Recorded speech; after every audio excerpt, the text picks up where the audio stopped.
चलिए बात कर लेते हैं लोकसभा चुनाव की, जहां लोकसभा चुनाव को लेकर सभी पार्टी प्रचार प्रसार पे जुटी हुई है।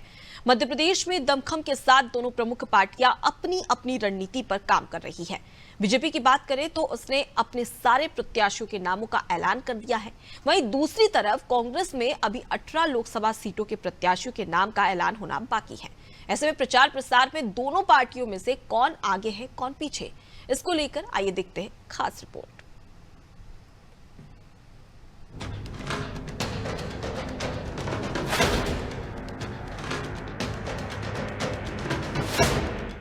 लोकसभा चुनाव का ढोल क्या बजा, राजनीतिक दल भी मैदान में उतर आए। बीजेपी ने चुनाव प्रचार शुरू कर दिया है। चुनाव से पहले कई लक्ष्यों को साधने के लिए बीजेपी प्रचार अभियान चला रही है। बीजेपी इस बात को अच्छे से जानती है कि अगर प्रदेश में पिछली बार की तरह लोकसभा चुनाव में अच्छा प्रदर्शन करना है तो लगातार जनता के बीच में जाना ही होगा। शायद यही वजह है कि बीजेपी के दिग्गज लगातार प्रचार प्रसार में जुटे हैं। वही बीजेपी का कहना है कि पार्टी इस बार 29 की 29 सीट जीत कर आएगी। इसके लिए बीजेपी सभी सीटों पर तेजी के साथ काम कर रही है।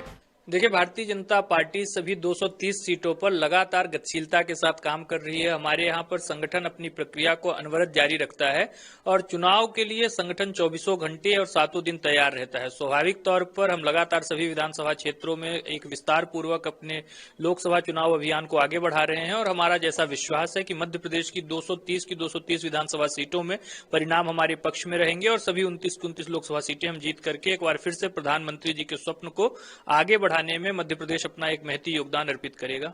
वही कांग्रेस अब तक अपने 18 कैंडिडेट के नामों का ऐलान नहीं कर पाई है। लगातार कांग्रेस से ईसी कमेटी की बैठक तो हो रही है, लेकिन बताया ये जा रहा है कि जिन सीटों से 2 नामों पर चर्चा है वहां सहमति नहीं बन पा रही। इसी वजह से कांग्रेस को प्रचार प्रसार में भी देरी हो रही है।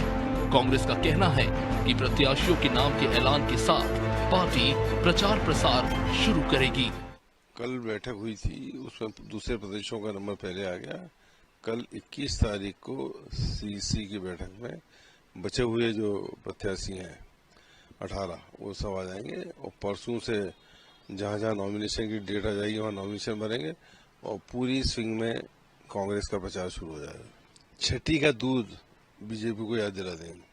इसमें कोई दो राय नहीं कि प्रचार प्रसार के जरिए बीजेपी और कांग्रेस जनता के बीच अपनी पकड़ को मजबूत करना चाह रही है।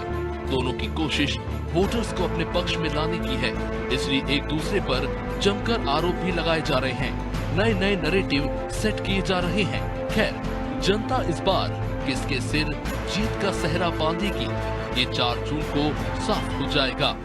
एमपी में लोकसभा चुनाव के लिए नामांकन प्रक्रिया शुरू हो चुकी है। भाजपा ने इस प्रक्रिया के साथ ही प्रचार प्रसार में तेजी लाई है। वहीं दूसरी तरफ कांग्रेस ने अब तक अपने कैंडिडेट के नामों का ऐलान तक नहीं किया। लगातार कांग्रेस में मंथन का दौर तो जारी है, लेकिन कहीं न कहीं कांग्रेस प्रचार प्रसार में पीछे रह जा रही है। 4 जून को रिजल्ट आएंगे, तब नतीजे किसकी ओर होंगे ये देखने वाली बात होगी। कैमरामैन अरविंद के साथ शबाना, अनादि टीवी, भोपाल।